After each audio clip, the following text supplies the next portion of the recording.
말씀 중심으로 가장 큰 계명이라는 제목으로 은혜의 말씀을 나누겠습니다. 예수님이 지상에 계셨을 때에 종교 지도자들과 함께 많은 논쟁을 했습니다.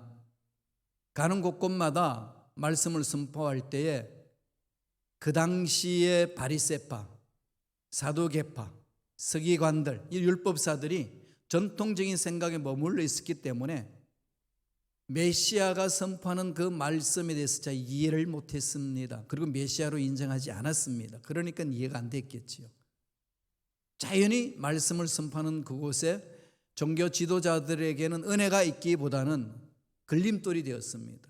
부닥치는 거죠.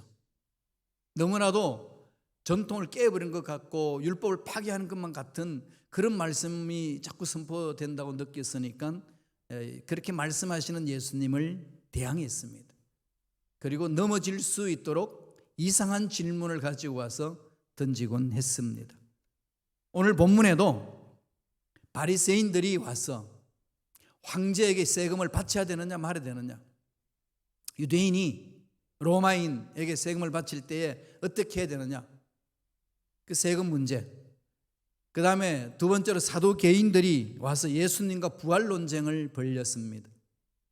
사두개인들은 부활을 믿지 않는 흐름이에요. 바리새인들은 율법을 강조하는 사람들입니다. 이 사람들이 예수님과 논쟁을 하니까 예수님의 참 진리를 선포하는 데에 너무 걸림돌이 되었지만은 도저히 그 논리를 깰 수가 없었습니다. 고함만 지르다가 다 참패를 당합니다. 사두개인들이 참패를 당하고 갔어요. 다시 바리새인이 나타났습니다.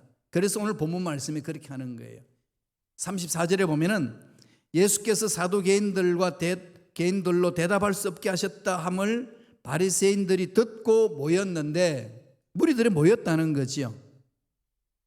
어떻게 예수님을 궁지로 몰고 갈 것인가, 궁리에서 다시금 끼리끼리 의논을 하고 모였습니다.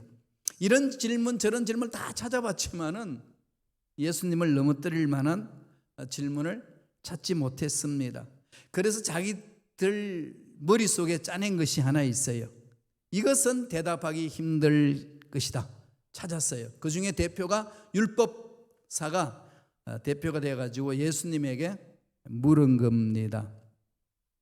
대표로 나타나서 뭐라고 묻습니까? 읽어볼까요? 마태복음 22장 36절입니다. 다 같이 읽겠습니다. 선생님, 율법 중에서 어느 계명이 크니까? 구약 성경에 나오는 율법 가운데 어느 계명이 가장 크고 중요하느냐고 묻습니다. 십계명뿐만 아니라 십계명을 더 확장시켜 가지고 해석해 놓은 그들이 가지고 있는 계명이 엄청나게 많았습니다. 그 많은 계명들 중에 찾아내라는 거예요. 그 당시 유대인들이 가지고 있었던 계명은 십계명 이후에 613개의 계명이 있습니다. 토라에 기록되어 있는 거죠. 명령, 이렇게 하라, 저렇게 하라. 명령을 한 계명이 248개입니다. 그리고 금지 명령하죠. 이렇게 하지 마라, 저렇게 하지 마라. 하지 말라고 그만 계명이 365개입니다. 그 다 더하면은 613개의 계명이 있습니다. 613개의 계명 중 어느 것이 가장 중요하느냐고 묻습니다. 근데 이제는 이제 예수님을 궁지로 몰 수 있다고 생각하는 거죠. 만약에 대답이 율법 학자들이 이야기했는 대로 대답하면은 뭐 예수님도 별 다를 바가 없네, 우리가 이야기했던 건데 뭐가 있냐, 이렇게 이야기할 수가 있고, 그 다음에 예수님이 다르게 대답하면은 틀린 거다, 저는 이단이다 라고 몰고 갈 수가 있는 그런 질문이었습니다. 이런 상황 속에 예수님이 어떻게 답을 주셨나요? 오늘 저와 여러분들이 신앙생활에 너무나도 중요하고 핵심적인 것을 주님이 오늘 말씀해 주셨습니다. 예수님이 대답하신 말씀 한번 볼까요? 마태복음 22장 37절 38절이에요. 신앙의 본질을 얘기를 합니다. 다 같이 읽겠습니다. 예수께서 이르시되 내 마음을 다하고 목숨을 다하고 뜻을 다하여 주 너의 하나님을 사랑하라 하셨으니 이것이 크고 첫째 되는 계명이요. 두 계명을 이제 주셨는데 첫째 되는 계명을 뭐라고 이야기합니까? 너의 하나님을 사랑하라는 거지요. 여기서 강조하는 게 뭘까요? 우리 신앙생활에서 가장 핵심 부분이잖아요. 첫째로 먼저 하나님의 사랑을 체험하라는 거죠. 여러분 신앙생활에 있어서 하나님의 사랑 여러분이 어떻게 와닿고 있습니까? 내가 하나님의 사랑으로 체험하는 것이 성경에서 보여주신 그 말씀에 써 있는 건지 아니면은 나의 생각 속에서 위로함이 있는 건지 그냥 위로받고 나 스스로 그냥 기뻐하고 즐거워하고 이만하면 됐다라고 생각하는 그 속에서의 안락을 누리면서 여기가 좋습니다라고 하는 상황인지 점검은 하셔야 합니다. 무슨 얘기일까요? 하나님의 사랑은 무궁무진한 거죠. 어마어마한 겁니다. 이 세상에 아무리 큰 것이 있고 위대한 것이 있어도 하나님이 우리를 사랑한 것보다는 크지 못합니다. 그래서 세상의 모든 문제들은 하나님의 크신 사랑의 힘으로 이겨낼 수가 있습니다.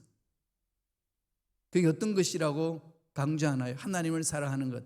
신명기에 이미 기록하고 있는 거죠. 쉐마입니다. 들으라는 거죠. 한번 읽어볼까요?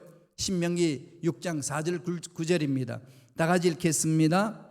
이스라엘아 들으라. 우리 하나님 야훼는 오직 유일한 야훼이시니 너는 마음을 다하고 뜻을 다하고 힘을 다하여 내 하나님 야훼를 사랑하라. 오늘 내가 내게 명하는 이 말씀을 너는 마음에 새기고 내 자녀에게 부지런히 가르치며 집에 앉았을 때든지 길을 갈 때든지 누워 있을 때든지 일어날 때든지 이 말씀을 강론할 것이며 너는 또 그것을 내 손목에 매어 기호를 삼으며 내 미간에 붙여 표로 삼고 또 내 집 문설주와 바깥문에 기록할지니라. 이 말씀 중에서 핵심이 어디 있습니까? 하나님을 사랑하라는 거죠. 어떻게 사랑하라고 그랬죠? 마음을 다하고 뜻을 다하고 힘을 다하고. 이 구절이 가장 중요한 부분이잖아요. 들으라 그래요. 들으라는 것은 이제 쉐마 이스라엘. 이 쉐마 교육이라고 그랬죠. 하나님의 말씀에 순종하며 살아가는 교육. 이 이스라엘의 교육 방법이에요. 지금도 유대인들은 이 교육 방법으로 가고 있어요. 그들에게는 하나님이 하나님의 말씀대로 사는 백성들에게 하나님 어떤 복을 주시는지를 이 현대 사회에서도 유대인을 통해서 보여주고 있습니다. 마음을 다한다. 뭘까요? 근본적으로 우리 인간의 생명이잖아요. 그런 거죠. 마음이 뭐죠? 히브리 말로는 뭐라 됐나요? 레버를 그대로 번역하면 하트, 심장이죠. 심장, 피를 뿜어내는 거. 아기가 모태에서 성장할 때에 아니 생명 잉태될 때 뭐부터 먼저 생기죠? 심장이죠, 그죠? 피가 공급돼야 온몸의 영양분이 이렇게 피로 통해서 나잖아요. 이 심장은 어마어마한 힘이 있죠. 그런데 이 심장을 누가 만드나요? 하나님. 그러죠? 인간 못 만듭니다. 인간이 못 만들잖아요. 생명이거든. 그러나 생명의 근원이라는 거지요. 생명의 근원되는 그걸로 어디로 집중하라는 거죠? 하나님을 집중하라는 겁니다. 목숨을 다한다는 건 살아있는 동안 힘들고 어렵고 좀 짜증나고 답답하고 괴롭고 이젠 그만두고 싶다라고 생각되어지는 그 상황 속에서도 살아있는 동안 하나님께 집중하라. 뜻을 다하고 뭐죠? 힘이잖아요. 하나님이 주신 힘. 하나님이 나에게 생명을 통해서 주신 힘을 가지고 가는 겁니다. 이걸 다른 말로 말하면 전인격적이죠. 영혼과 육과 나의 모든 삶 전체를 건강 이것이 다 아우러진 전인간적으로 어디를 향하라고요? 하나님께 올인하라는 겁니다. 우리가 하나님께만 올인한다면은 하나님께 올인하는 사람은 하나님이 지켜주시는 거죠. 제가 지금 요새 도전을 받는 게 그겁니다. 초대교회는 늘 제가 말씀드렸지만은 예수 그리스도 이름의 권세로 하나님이 일을 했습니다. 힘들고 어려웠어요. 핍박이 있었습니다. 예수 믿는 것 때문에 잡혀서 고통당하고 죽임을 당할 수 있는 상황이지만은 예수님은 나의 구세주라고 메시아라고 하나님이라고 선포하고 믿고 전하고 목숨 걸고 달려갔습니다. 그 힘이 어디서 왔느냐는 거죠. 세상 명예도 아니고 부도 아니고 세상 가치관에 끌려갔다면 그렇게 못하는 거 아니겠어요? 다르게 산 거지요. 그 힘이 어디 있습니까? 예수 그리스도 이름의 권세라는 거죠. 이걸 회복해야 된다는 겁니다. 교회 공동체가 살려면은 또 가정이 살려면은 예수 그리스도 이름의 권세로 삶이 새로워져야 된다는 거 아니겠습니까? 이건 늘 우리 마음판에 새겨야 됩니다. 하나님께 집중하라는 거죠. 얼마나 여러분 하나님께 집중을 합니까? 여러분 회사를 다니기 위해서는 출근하는 시간 정해놔놓고 아무리 피곤해도 일어서서 달려가잖아요. 왜? 결국 돈 주로 연결되어 있으니까. 그거 내가 무시하면은 아웃당할 수 있으니까 지키기 위해서 피곤해도 일어서서 가죠. 그럼 하나님을 만나는 자리 갈 때는 얼마나 여러분 정해놓은 시간에 정말 이거 마음을 다하면서 갈 수 있느냐는 겁니다. 마음을 다하고 뜻을 다한다면 입술로는 많이 하지만 실질적인 삶에 있어서는 그렇지 못한 것이 우리의 연약한 모습 아니겠습니까? 그게 너무 많이 있죠. 그래서 저도 요새 그것을 많이 돌아봅니다. 내가 나를 속이고 있구나. 요새 제가 늘 기도하면서 이 함량 미달, 이 환경도 문제도 아니더라고요. 사람 문제도 아니고 일꾼 문제도 아니었어요. 결국은 하나님이 원하시는 이 함량 미달이라는 사실을 요새 더 뼈저린 체험을 합니다. 어떻게 하면 됩니까 이제? 그럼 이제 어떻게 해야 되나요? 솔직히 이때까지 제가 몸부림친 거는 어떻게 보면 세상적으로 이거 스펙 쌓기에 최선을 다했잖아요. 그죠? 독일 가서 공부도 하고 학위도 받아오고. 저 이력서 보면은요 너무 화려해요. 그리고 화려해가지고 와 그러는데요. 제가 그럽니다. 다 빛 좋은 개살구다. 그러면은 에이 그러시면은 실체를 모르고 또 에이 그래요. 사실 그래요. 하나님이 저에게 깨우쳐 주신 것은 이걸 깨뚫어 보라는 거죠. 본질을 보라는 겁니다. 솔직히 여러분 저하고 솔직히 이야기해 보자고요. 제가 여태까지 살아왔고 경험해왔고 공부해왔던 모든 스펙이 순보험식하고 무슨 필요 있나요? 솔직히 그죠? 제가 그 논문 쓰고 그냥 그 했던 그 여러분한테 이야기하면 알아듣겠어요? 다 잘 졸지. 정말로 여러분에게는 필요 없는 것들이에요. 그리고 50대에 가장 열심히 일할 그때 여기 왔어요. 10년을 여기서 보냈습니다. 한국에 있었으면 정말 꽃을 피우고 막 열매를 막 좀 맺을 수 있는 그 상황 속에 왔어요. 그리고 나의 스펙이 아무 필요도 없는 곳에 왔습니다. 솔직히 사역을 하는 거예요. 10년. 누군가 그러더라고요. 목사님 10년 한국에 있었으면 달랐을 텐데요. 그럴 수는 있겠죠, 그죠? 그러나 하나님 제게 주시는 메시지가 뭔가 하면 그게 무슨 대수냐 이거. 다 없어지는 것들인데 장소가 위치가 환경이 문제가 아니고 지금 네가 있는 자리에서 얼마나 하나님과 합의를 이루었고 하나님이 기뻐하시는 일을 하고 있고 네 마음을 하나님께 집중하고 있느냐. 요새 늘 하나님이 저에게 던지는 메시지입니다. 여러분은 어떠신가요? 우리 신앙을 한번 돌아봤으면 좋겠습니다. 코로나19 때문에 여러 가지 힘든 일도 많고 어려운 일도 많이 있었지만은 지금 내가 있는 자리에 얼마나 나는 하나님과 깊은 관계를 맺고 있는가 중요합니다. 예수님은 여기에 더 하나 붙여서 말씀합니다. 39절이에요. 마태복음 22장 39절. 다 같이 읽겠습니다. 둘째도 그와 같으니 내 이웃을 내 자신같이 사랑하라 하셨으니. 그와 같다는 게 뭐죠? 이와 같다는 것. 마음을 다하고 정성을 다하여 온몸을 다해 하나님을 사랑하는 것처럼 그 사랑을 체험하고 난 이후에 이웃을 내 자신과 같이 사랑하라는 거죠.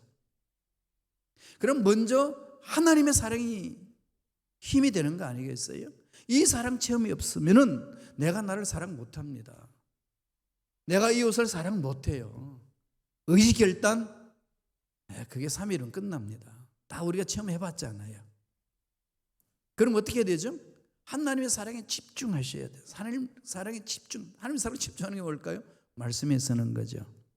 그런 다음에 그 사랑을 체험하면은 내가 누군지를 알아요.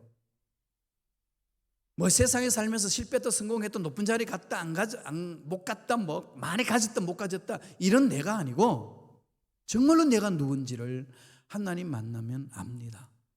왜? 마지막 날에 만나야 될 나를, 하나님 만날 나를 보는 거거든요. 아무리 숨겨도 아무리 감추어도 마지막 날에 주님을 만났을 때 가져갈 수 없고 숨길 수 없잖아요. 옆에 있는 사람 데리고 갈 수 없습니다. 나와 하나님의 1:1 만남이거든요. 이 결단이거든요. 그죠? 하나님 만나고 난 이후부터. 거기서도 출발한다. 그리고 두 번째는 뭐라는 거죠? 하나님의 그 사랑으로 뭘 사랑하라는 거죠? 사람을 사랑하라고 그랬습니다. 현대인들은 사람 사랑하는데 너무 상처받아가지고요. 사람보다는 개를 키우려고 그럽니다. 개는 충견이잖아요. 말 잘 듣죠. 그죠? 말동무가 되고. 혼자 있으면 외로우니까 사람 만나니까 상처받고 꼴도 보기 싫은 인간 안 보면 되니까 그러면 내 말 잘 듣는 개를 키우는 겁니다. 투자를 많이 하죠. 그래서 요새 현대는 개판이에요. 정말. 그죠? 공원 가도 개판이고 그냥. 그게 잘못됐다는 게 아니라 정말로 하나님 창조한 피조물을 우리가 사랑하고 함께 가야 돼요. 동물과 함께 가야 됩니다. 그러나 그 이전에 어디서부터 출발해야 될까요? 하나님을 사랑한 만큼 그 사랑의 힘으로 하나님의 형상을 입은 사람을 사랑하는 그 은혜가 있어야 됩니다.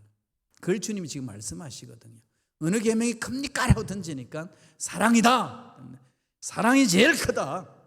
이것을 넘어갈 것은 하나도 없다. 사랑이다. 너희들 분열하지 마라. 하나님을 사랑하고 그 사랑의 힘으로 이웃을 네 몸과 같이 사랑하라. 그러는 거예요. 그러니까 저와 여러분들은 형제 자매를 사랑하면서 하나님의 사랑을 체험하는 겁니다. 또한.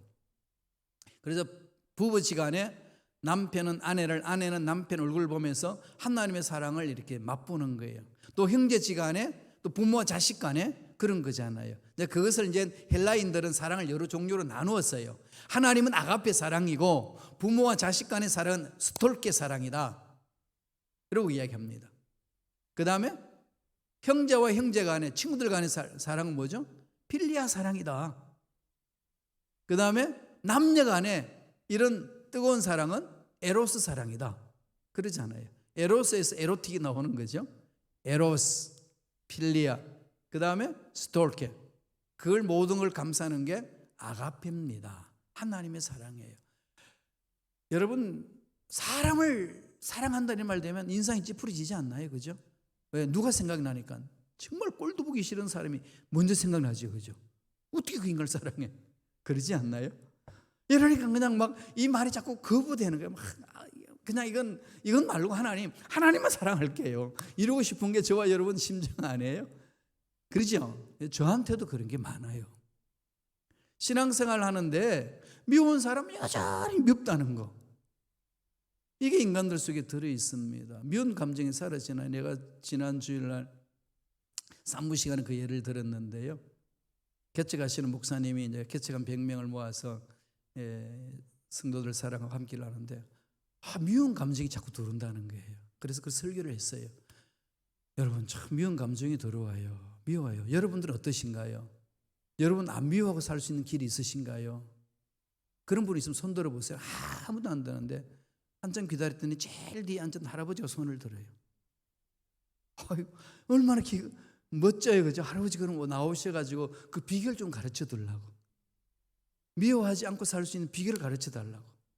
딱 나오셔서 그러시면서 비결이란 내가 옛날에는 미운 사람이 참 많았는데요.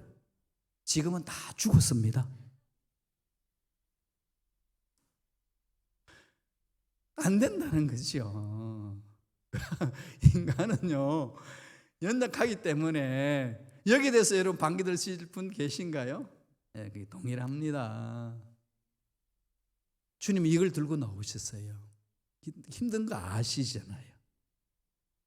그런데 그렇게 할 수 있는 것은 하나님의 사랑이 먼저다. 감격해야 된다. 레위기 한번 읽어볼까요? 레위기 19장 18절입니다. 다 같이 읽습니다. 원수를 갚지 말며 동포를 원망하지 말며 내 이웃 사랑하기를 내 자신과 같이 사랑하라. 나는 야훼니라. 백성들끼리 앙심 품고 적을 만들어서 그냥 살지 마라. 왜 그럴까요? 다 천국에서 만난다. 여러분, 지상에서는 그냥 지옥 같은 지상에서는 막 악이 다툼하고 막 원수지가 맺어가지고 있는데 그들 다 같이 천국 가 있다면 천국에서 어떻게 보시겠어요? 그죠? 아찔하죠? 그러니까 지금 지상에 있는 동안에 천국을 앞당겨가지고 천국 연습하는 거예요. 하나님 참 힘듭니다. 도와주세요. 기도하는 거 아니겠습니까? 하나님의 사랑과 이웃 간의 사랑은 뗄래야 뗄 수 없는 관계입니다. 하나님을 사랑한다면 이웃 사랑으로 나타나야 된다는 거죠. 그래서 하나님의 은혜에 감격하면은 하나님 앞에 예물을 드릴 뿐만 아니라 연약한 자를 돕는 손길이 되어야 된다는 거예요. 내 호주머니를 열어야 된다는 겁니다. 하나님께 집중할 때 하나님의 문제를 해결해 주시는 것. 지옥 같은 그 상황도 하나님은 회복시켜 주신다는 거지요. 그때까지는 우리 하나님 앞에 자꾸 집중을 하시는 게 필요하겠어요. 하나님 은혜가 물밀듯이 밀려오면은 그 힘으로 이 세상에 살아갈 수 있습니다. 요한일서 3장 13절 14절 다 같이 볼까요? 한 목소리 읽겠습니다. 형제들아, 세상이 너를 미워하여도 이상히 여기지 말라. 우리는 형제를 사랑함으로 사망에서 옮겨 생명으로 들어간 줄을 알거니와 사랑하지 아니하는 자는 사망에 머물러 있느니라. 어마어마한 말씀을 선포하잖아요. 사랑하지 아니하는 자는 사망에, 아직 죽음의 세력에 머물러 있다는 거죠. 이런 말씀 보면은 빨리 넘어가죠, 그죠? 줄 안 쳐요, 그죠? 그런데 이건 줄 쳐야 돼요. 정말로 중요한 부분이잖아요. 이것 몸부림쳐야 됩니다.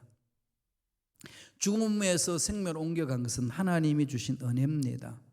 바로 형제 자매 관계 속에서 이루어지는 거죠. 그 사랑을 어떻게 나타낼 것인가? 17절 18절에 이렇게 이야기합니다. 다 같이 읽어볼까요? 한 목소리 읽겠습니다. 누가 이 세상의 재물을 가지고 형제의 궁핍함을 보고도 도와줄 마음을 닫으면 하나님의 사랑이 어찌 그 속에 거하겠느냐? 자녀들아, 우리가 말과 혀로만 사랑하지 말고 행함과 진실함으로 하자.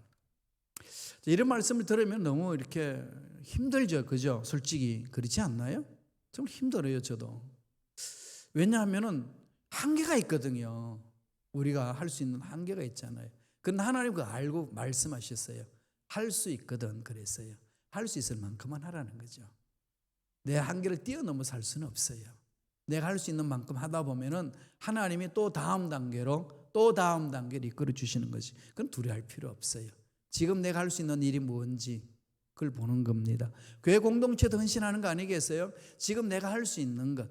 그래서 이번 코로나19를 지금 마무리 단계 들어가면서 우리가 예배 정상을 해나가는데 어떻게 할 것인가 참 막막했습니다. 1년 6개월 만에 처음 보는 얼굴들이잖아요. 봉사하는 거잖아요. 그러니까 여러분, 이 처음에 찬송가 1장 할 때 일었어야 되는데도 멈칫멈칫해지죠, 그죠? 잊어버렸어요, 그죠? 이게 이제 익숙했던 것들이 다 사라져서 그랬습니다. 그래서 제가 그랬어요, 예배위원들한테 우리가 할 수 있는 만큼 해봅시다. 여러 가지 한계 있고 어려움이 있는데 할 수 있는 만큼 해봅시다. 근데 제가 많이 강조하는 게 그거거든요. 목회할 때도 늘 그렇습니다. 막 하다가 좌절감을 느낄 때 있거든요. 정말이에요. 여러분들도 뭐 힘들고 어려운 순간 많이 느끼셨겠지만은 정말로 제가 10년 동안 좌절을 많이 느꼈어요. 하나님, 정말 이제 이렇게 여기까지만. 이랬을 때에 요거만 한번 일어서 봐라. 그렇지. 요거만 한번 일어서자. 그리고 할 수 있는 만큼만 하자. 그렇게 해서 이렇게 10년을 이렇게 견뎌왔어요. 그러니까 우리가 이제 만들어져 가잖아요. 아름다운 교회 예배당도 주시고 지금 다른 이 교회에서 다 이렇게 부르들 하셔요. 목사님들 만나면은요, 우리 교단에서도 목사님 교회 3년 전부터 기도했는데 우리가 잠깐 한눈판 사이에 목사님이 들어와 가지고 낚아챘다고 그런 표현까지 하시더라고. 이런 분을 제가 4분이나 만났어요. 하나님이 이렇게 주신 은혜가 있다는 거죠. 한 걸음 한 걸음. 왜? 우리를 위로해 주시고 내가 너희들을 보살피고 있다 보여주시는 거 아니겠어요? 그래서 있는 그곳에서 하나님 사랑하는 것은 너무 중요한 거죠. 그래서 하나님 사랑하는 힘으로 이웃을 내 몸같이 사랑하는 것. 이게 계명 중에 가장 큰 계명이라는 겁니다. 요한이 이 부분을 이렇게 또 설명합니다. 한번 읽어볼까요? 요한일서 4장 19절에서 21절입니다. 요한은 사랑을 많이 이야기했거든요. 다 같이 읽겠습니다. 우리가 사랑함은 그가 먼저 우리를 사랑하셨습니다. 누구든지 하나님을 사랑하노라 하고 그 형제를 미워하면 이는 거짓말하는 자니 보는 바 그 형제를 사랑하지 아니하는 자는 보지 못하는 바 하나님을 사랑할 수 없느니라. 우리가 이 계명을 주께 받았나니 하나님을 사랑하는 자는 또한 그 형제를 사랑할지니라. 핵심이죠, 이게. 신앙생활의 핵심입니다. 이걸 가지고 몸부림쳐 봅시다. 완벽하게 누가 하겠어요? 그럼 내가 할 수 있는 만큼 해나가는 거 아니겠어요? 그죠? 제가 목회하는 것도 할 수 있는 만큼 이렇게 한 걸음 한 걸음 오는 거 아니겠어요? 그렇게 해서 하나님이 원하시는 일을 감당하는 거거든요. 그래서 제가 이 시카고에서 목회하면서 하나님이 주신 강한 이 메시지가 하나 있습니다. 장소가 문제도 아니고 네 위치도 문제가 아니고 너와 함께하는 사람도 문제가 아니고 있는 그 자리에서 하나님의 은혜를 체험하는 것이 가장 중요하다. 예, 그게 하나님이 저한테 주셔서 제가 자유함을 얻었어요. 정말이에요. 그래서 있는 그곳에서 하나님께 감사하며 살자.